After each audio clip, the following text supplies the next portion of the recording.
मैं नास्तिक क्यों हूँ? इन पंजाबी मैं नास्तिक क्यों हूँ? In English why I am atheist. कहते सभी को पता था कि क्या सजा सुनाई जाने वाली है। सो बिल्कुल आसान शब्दों में 4-5 मिनट में हम इसको खत्म कर देंगे। पूरी बुक का पूरा निचोड़ है, आपको कोई और वीडियो देखने की जरूरत नहीं पड़ेगी। इसमें हम सीखेंगे कि नास्तिक शब्द का क्या अर्थ होता है, भगत सिंह नास्तिक क्यों थे, भगत सिंह को नास्तिक क्यों कहा जाता था।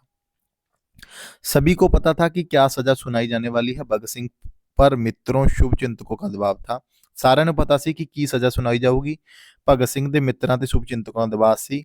ਈਸ਼ਵਰ ਕੇ ਅਸਤਿਤਵ ਕੋ ਸਵੀਕਾਰ ਕਰ ਲਈ। ਉਹ ਸਾਰੇ ਕਹਿੰਦੇ ਸੀ ਕਿ ਜਿਹੜਾ ਈਸ਼ਵਰ ਹੈ ਉਹਨੂੰ ਤੁਸੀਂ ਮੰਨ ਲਓ ਤਾਂ ਤੁਹਾਨੂੰ ਇਹ ਜਿਹੜੀ ਹੈਗੀ ਹੈ ਇਸ ਡਰ ਨਾਲ ਇਸ ਤਕਲੀਫ ਨਾਲ ਲੜਨ ਦਾ ਸਹਾਰਾ ਮਿਲ ਜੂਗਾ।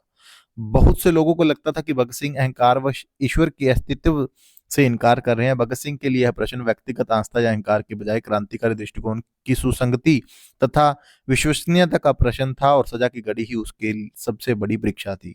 ਜਦੋਂ ਭਗਤ ਸਿੰਘ ਨੂੰ ਫਾਂਸੀ ਦੇ ਚੂਲੇ ਦੇ ਉੱਤੇ ਲਟਕਾਇਆ ਜਾਣਾ ਸੀ ਤਾਂ ਸਭ ਤੋਂ ਵੱਡੀ ਜਿਹੜੀ ਉਹਦੇ ਸਾਹਮਣੇ ਸਮੱਸਿਆ ਸੀ ਉਹ ਇਹ ਸਮੱਸਿਆ ਸੀ ਕਿ ਲੋਕ ਉਹਨੂੰ ਕਹਿੰਦੇ ਸੀ ਤੂੰ ਇਹ ਮੰਨ ਲੈ, ਤੈਨੂੰ ਇਸ ਦੇਖੋ ਸਜ਼ਾ ਤਾਂ ਤੈਨੂੰ ਜਿਹੜੀ ਮਿਲਣੀ ਉਹ ਮਿਲਣੀ ਹੈ, ਪਰ ਤੇਰਾ ਡਰ ਤੇ ਜਿਹੜੀ ਤਕਲੀਫ ਉਹ ਘੱਟ ਹੋ ਜੂਗੀ। ਭਗਤ ਸਿੰਘ ਕਹਿੰਦਾ ਕਿ ਮੈਂ ਇਸ ਚੀਜ਼ ਨੂੰ ਨਹੀਂ ਮੰਨਦਾ।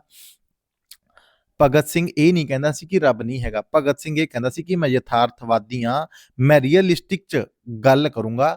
ਹਾਂ, ਮੇਰੇ ਕੁਝ ਸਵਾਲ ਨੇ, ਜੇ ਤੁਸੀਂ ਮੇਰੇ ਉਸ ਸਵਾਲਾਂ ਦਾ ਜਵਾਬ ਦਿੱਤਾ ਤਾਂ ਮੈਂ ਮੰਨ ਲੂੰਗਾ ਵੀ ਭਾਈ ਤੁਸੀਂ ਸਾਰੇ ਸਹੀ ਹੋ, ਮੈਂ ਗਲਤ ਹਾਂ। ਠੀਕ ਹੈ। ਬਚਪਨ ਤੋਂ ਉਹ ਐਵੇਂ ਦੇ ਨਹੀਂ ਸੀ। ਬਚਪਨ 'ਚ ਉਹ ਗਾਇਤਰੀ ਮੰਤਰ ਦਾ ਵੀ ਪ੍ਰਯੋਗ ਕਰਿਆ ਕਰਦੇ ਸੀ, ਗਾਇਤਰੀ ਮੰਤਰ ਦਾ ਉਚਾਰਨ ਕਰਿਆ ਕਰਦੇ ਸੀਗੇ। ਜਿਵੇਂ ਜਿਵੇਂ ਉਹ ਵੱਡੇ ਹੋਏ ਉਹਨੂੰ ਕਿਸੇ ਨੇ ਨਹੀਂ ਇਹ ਚੀਜ਼ ਸਿਖਾਈ, ਲੇਕਿਨ ਜਿਵੇਂ ਉਹਨੇ ਕਿਤਾਬਾਂ ਪੜ੍ਹੀਆਂ, ਲੈਨਿਨ ਦੀਆਂ ਕਿਤਾਬਾਂ ਪੜ੍ਹੀਆਂ, ਕਾਰਲ ਮਾਰਕਸ ਦੀਆਂ ਕਿਤਾਬਾਂ ਪੜ੍ਹੀਆਂ ਹੈ, ਉਹਨੇ ਹੋਰ ਬਹੁਤ ਸਾਰੀਆਂ ਕਿਤਾਬਾਂ ਪੜ੍ਹੀਆਂ ਤਾਂ ਉਹਨੂੰ ਇਹ ਚੀਜ਼ਾਂ ਪਤਾ ਲੱਗਣ ਲੱਗ ਗਿਆ। ਉਹ ਜਦੋਂ ਵੀ ਕਿਸੇ ਇੱਕ ਬੰਦੇ ਤੋਂ ਪੁੱਛਦਾ ਕਿ ਤੁਸੀਂ ਇਹ ਦੱਸੋ ਕਿ ਚਲੋ ਮੇਰੇ ਸਵਾਲਾਂ ਦੇ ਜਵਾਬ ਦੇ ਦਿਓ, ਮੈਂ ਮੰਨ ਲੂੰਗਾ ਕਿ ਰੱਬ ਹੈਗਾ। ਇਹ ਛੋਟੀ ਉਮਰ ਚੋਂ 15-16 ਸਾਲ ਦੇ ਬੱਚੇ ਨੂੰ ਇੰਨੀ ਅਕਲ ਹੋਣੀ ਇਹ ਕੋਈ ਮਤਲਬ ਸੌਖਾ ਨਹੀਂ। ਉਹ ਕਹਿੰਦਾ ਕਿ ਜੇ ਰੱਬ ਹੈਗਾ, ਵਾਕਿਆ ਦੇ ਵਿੱਚ ਹੀ ਰੱਬ ਹੈਗਾ, ਤਾਂ ਤੁਸੀਂ ਮੈਨੂੰ ਇੱਕ ਗੱਲ ਦੱਸੋ कि परमात्मा ने ये सृष्टि बनाई है अगर, तो परमात्मा ने दुख कहाँ पे लिखे, आपदाएं जो प्राकृतिक आपदाएं आती हैं ये कहाँ पे लिखी हैं।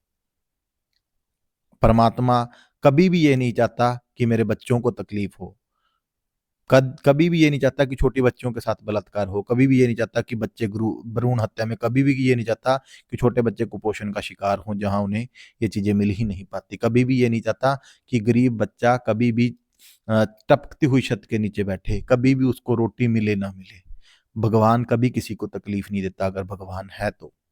कहता मुझे यथार्थवादी है, मैं यथार्थवादी रहना चाहता हूं। अगर आपके पास इन सवालों के जवाब है तो मुझे बताइए।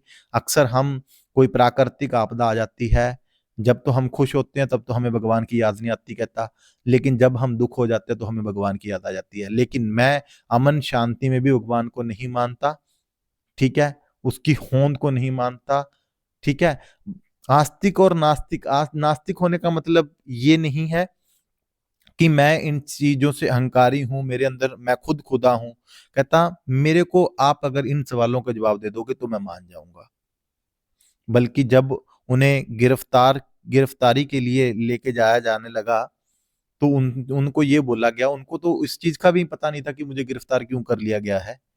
क्योंकि जब वो एक बाग में घूम रहे थे तो उनके पीछे पुलिस पड़ी हुई थी, तो उन पुलिस वालों ने उसको पकड़ लिया। पकड़ के उनको कहता कि अगर आप भगवान का नाम लोगे तो हम आपको छोड़ देंगे। उसने कहा कि मैं भगवान का नाम नहीं लूंगा, और कहता कि अगर आप ये स्वीकार कर लोगे कि लाहौर ककोरी कांड में जो बम फेंका है वो मैंने फेंका है। कहता मैं कभी भी किसी का बुरा नहीं कर। जो नास्तिक लोग होते हैं वो ये नहीं कहते कि मैं अहंकार हूं, मैं हिटलर हूं, मैं तानाशाही हूं, लेकिन उसके खास यार दोस्तों ने उनको यह ओहदा दे दिया था, उनको यह दे दिया था, बोल दिया था। नास्तिक का मतलब क्या होता है? नास्तिक का मतलब ये नहीं होता कि मैं भगवान में विश्वास नहीं रखता। नास्तिक का मतलब ये होता है कि मेरे प्रति अगर आप भगवान की आस्था प्रकट कर दो, यथार्थ के रूप में मुझे बता दो, तो मैं आस्तिक भी हो सकता हूँ। अगर ऐसा होता तो बड़े बड़े जितने भी चर्च हैं, बड़े बड़े जितने भी कोई भी चीज़ है, वहाँ के बेटे ही अच्छे अच्छे जो पुजारी हैं मंदिर में बैठते हैं, फिर तो उनके बच्चे बड़े बड़े ओहदों के ऊपर लगते, बड़ी बड़ी जॉब उनके पास होती, बड़े बड़े बिजनेस उनके पास होते। लेकिन ऐसा नहीं है। आज संसार में ऐसे बहुत से लोग हैं जो यथार्थवादी हैं, लेकिन उनके बच्चे जो हैं वो पूरे प्रोग्रेस और खुद वो प्रोग्रेस के ऊपर हैं। अगर ऐसा होता तो कहते कि अंग्रेजों के पास ताकत थी इसलिए उन्होंने हमें गुलाम बनाया, ना कि परमात्मा चाहते थे, ऑलरेडी पहले से ये प्लान था कि ऐसा होगा हमारे साथ। उन्होंने अपनी ताकत के ऊपर ऐसा किया। कहता अगर कोई गरीब आदमी किसी के प्रति आवाज उठाता है तो उसको दबा लिया जाता है, ये तो भगवान की देन है। ये नहीं होता कि कहता हम अपनी बात को रख नहीं सकते तो हमें इस जीवन रूपी का कोई फायदा नहीं है, इसलिए मुझे लोग ऐसा कहते हैं।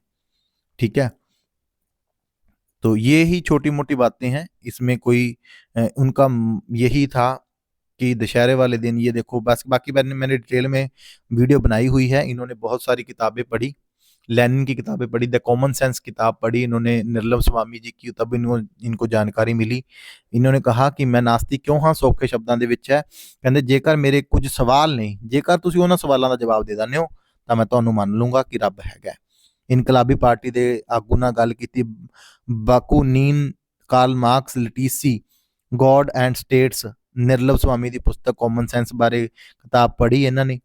ਠੀਕ ਹੈ, ਫਿਰ ਇਹਨਾਂ ਨੂੰ ਜਾਣਕਾਰੀ ਹੋਣ ਲੱਗੀ। ਸ਼ੁਰੂ ਤੋਂ ਇਹ ਬਹੁਤ ਧਾਰਮਿਕ ਸੀਗੇ, ਮਤਲਬ ਇਹ ਗਾਇਤਰੀ ਮੰਤਰ ਦਾ ਵੀ ਉਚਾਰਨ ਕਰਿਆ ਕਰਦੇ ਸੀ, ਪ੍ਰਾਰਥਨਾ ਵੀ ਕਰਿਆ ਕਰਦੇ ਸੀਗੇ। ਠੀਕ ਹੈ, ਕਾਕੋਰੀ ਹੱਤਿਆਕਾਂਡ ਦੇ ਮਿਸਟਰ ਨਿਊ ਮਾਈਨ CID ਦੇ ਜਦੋਂ ਇਹਨਾਂ ਨੂੰ ਜੇਲ੍ਹ 'ਚ ਲੈ ਗਿਆ ਤਾਂ ਇਹਨੂੰ ਕਿਹਾ ਗਿਆ ਕਿ ਤੂੰ ਇਹ ਸਵੀਕਾਰ ਕਰ ਲੈ ਜਾਂ ਰੱਬ ਦਾ ਨਾਮ ਮੰਨਣ ਲੱਗ ਜਾ, ਤੈਨੂੰ ਅਸੀਂ ਛੱਡ ਦਾਂਗੇ। ਇਹ ਕਹਿੰਦਾ ਜੀ ਨਹੀਂ, ਜਦੋਂ ਮੈਂ ਸੌਖੇ ਸਮੇਂ ਦੇ ਵਿੱਚ ਪ੍ਰਮਾਤਮਾ ਨੂੰ ਯਾਦ ਕਰ ਸਕਦਾ ਜਾਂ ਨਹੀਂ ਕਰ ਸਕਦਾ ਤਾਂ ਕਹਿੰਦਾ ਮੈਂ ਔਖੇ ਸਮੇਂ ਦੇ ਵਿੱਚ ਵੀ ਘੜੀ 'ਚ ਇਹ ਮੇਰੀ ਪ੍ਰੀਖਿਆ, ਕਹਿੰਦਾ ਮੈਂ ਨਹੀਂ ਮੰਨਦਾ, ਮੈਨੂੰ ਜਵਾਬ ਦੇ ਦਿਓ ਇਹਨਾਂ ਚੀਜ਼ਾਂ ਦੇ, ਮੈਂ ਮੰਨ ਲੂੰਗਾ। ਕੋਈ ਵੀ ਇਸ ਦੁਨੀਆ ਦੇ ਉੱਤੇ ਕੋਈ ਵੀ ਕੰਮ ਹੋ ਰਿਹਾ ਉਹ ਰੱਬ ਨਹੀਂ ਕਰ ਰਿਹਾ। ਕਹਿੰਦਾ ਕੀ ਕਦੇ ਰੱਬ ਇਹ ਚਾਹੂਗਾ ਕਿ ਛੋਟਿਆਂ ਜਵਾਕਾਂ ਨਾਲ ਬਲਾਤਕਾਰ ਹੋ ਜੇ, ਕਿਹੜੇ ਛੋਟੇ ਬੱਚਿਆਂ ਨਾਲ ਬਲਾਤਕਾਰ ਹੋ ਜੇ? ਕਦੇ ਨਹੀਂ ਚਾਹੁੰਦਾ। ਕਿ ਕਿਸੇ ਚਾਹੂਗਾ? ਹੁਣ ਪਿੱਛੇ ਜੇ ਕੋਲਕਾਤਾ ਦੇ ਵਿੱਚ ਤੁਸੀਂ ਦੇਖਿਆ ਹੋਊਗਾ ਕਿੰਨਾ ਕਾਂਡ ਹੋਇਆ, ਕਦੇ ਉਹ ਰੱਬ ਨੇ ਚਾਹਾ? ਰੱਬ ਕਦੇ ਨਹੀਂ ਚਾਹੁੰਦਾ। ਲੇਕਿਨ ਆਪਾਂ ਲੋਕ ਕਹਿ ਦਿੰਦੇ ਕਿ ਪਿਛਲੇ ਕਰਮਾਂ ਦਾ ਲੈਣ ਦੇਣ ਹੈ। ਪਿਛਲੇ ਕਰਮਾਂ ਦਾ ਕਾਹਦਾ ਲੈਣ ਦੇਣ ਹੁੰਦਾ? ਕਹਿੰਦੇ ਪਿਛਲੇ ਕਰਮਾਂ ਦਾ ਕੋਈ ਲੈਣ ਦੇਣ ਨਹੀਂ। ਹੁਣ ਪਿਛਲੇ ਕਰਮਾਂ 'ਚ ਆਪਾਂ ਨੂੰ ਕੀ ਪਤਾ ਵੀ ਆਪਾਂ ਕੀ ਸੀ? ਆਪਾਂ ਗਧੇ ਸੀ, ਆਪਾਂ ਕੁੱਤੇ ਸੀ, ਆਪਾਂ ਕੀ ਸੀ? 84 ਲੱਖ ਜੂਨੇ ਦਾ ਆਪਾਂ ਨਾਮ ਦੇ ਦਿੰਦੇ ਹਾਂ। ਸੋ ਕਹਿੰਦਾ ਮੈਂ ਇਹਨਾਂ ਚੀਜ਼ਾਂ ਨੂੰ ਮੰਨਦਾ ਨਹੀਂ, ਤਾਂ ਕਰਕੇ ਲੋਕ ਉਹਨੂੰ ਨਾਸਤਿਕ, ਹਾਂ ਜਿਹੜਾ ਬੰਦਾ ਥੋੜ੍ਹਾ ਜਿਹਾ ਦੂਸਰੇ ਹਿਸਾਬ ਨਾਲ ਚੱਲਦਾ ਲੋਕ ਉਹਨੂੰ ਅੜਬ ਕਹਿ ਦਿੰਦੇ ਨੇ, ਲੇਕਿਨ ਉਹ ਯਥਾਰਥਵਾਦੀ ਹੈ ਇਸ ਗੱਲ ਨੂੰ। ਬਸ ਆਹੀ ਗੱਲ ਸੀ ਇਹਦੇ ਵਿੱਚ। ਭਗਤ ਸਿੰਘ ਕਹਿੰਦੇ ਸੀ ਕਿ ਤੁਸੀਂ ਕਿਸੇ ਦੇ ਮਗਰ ਲੱਗ ਕੇ ਕਿਸੇ ਨੇ ਕੋਈ ਗੱਲ ਕਹਿਤੀ ਉਹਨੂੰ ਮੰਨੋ ਨਾ, ਉਹਨੂੰ ਸੋਚੋ ਵਿਚਾਰੋ ਕਿ ਇਹ ਗੱਲ ਹੈ, ਹਾਂ ਜੇ ਮੰਨਣ ਯੋਗ ਹੈ ਤਾਂ ਮੰਨੋ। ਬਸ ਆਹੀ ਗੱਲ ਸੀ ਜੀ, ਇਹਦੇ ਵਿੱਚ ਆਹੀ ਤੁਸੀਂ ਲਿਖਣਾ ਹੈ। ਬਾਕੀ ਤੁਸੀਂ ਇਹਦੀ ਡਿਟੇਲ ਦੀ ਜਿਹੜੀ PDF ਹੈ ਤੁਸੀਂ ਚੈੱਕ ਕਰ ਸਕਦੇ ਹੋ। ਇਹਨਾਂ ਨੇ ਜੇਲ੍ਹ 'ਚ ਇਹ ਕਿਤਾਬ ਲਿਖੀ ਸੀ। ਕਾਰਲ ਮਾਰਕਸ, ਲੈਨਿਨ, ਤਰਾਸਕੀ ਤੋਂ अन्य ਲੋਕਾਂ ਨੂੰ ਪੜ੍ਹਿਆ ਜਿਨ੍ਹਾਂ ਨੇ ਕ੍ਰਾਂਤੀ ਲਿਆਤੀ ਸੀ। ਬਸ ਇਹ ਕ੍ਰਾਂਤੀਕਾਰੀ ਸੀਗੇ, ਮੇਨ ਗੱਲ ਇਹ ਹੈ ਜੀ। ਠੀਕ ਹੈ, ਸੋ ਮਤਲਬ ਗਰੀਬਾਂ ਦੇ ਉੱਤੇ ਜ਼ੁਲਮ ਨਹੀਂ ਢਾਣਾ ਦੇਖ ਸਕਦੇ ਸੀਗੇ, ਮਰਨਾ ਮਨਜ਼ੂਰ ਸੀ ਇਹਨਾਂ ਨੂੰ, ਤਾਂ ਕਰਕੇ ਐਵੇਂ ਹੋਇਆ। ਸੋ ਆਹੀ ਸੀਗਾ। ਰਿਸਪੈਕਟ ਵੂਮਨ, ਵਰਡ ਹੈਲਪ, ਨੋ ਫਾਰਮ, ਨੋ ਫੂਡ, ਨੋ ਫਿਊਚਰ। ਪ੍ਰਣਾਮ ਸ਼ਹੀਦਾਂ ਨੂੰ।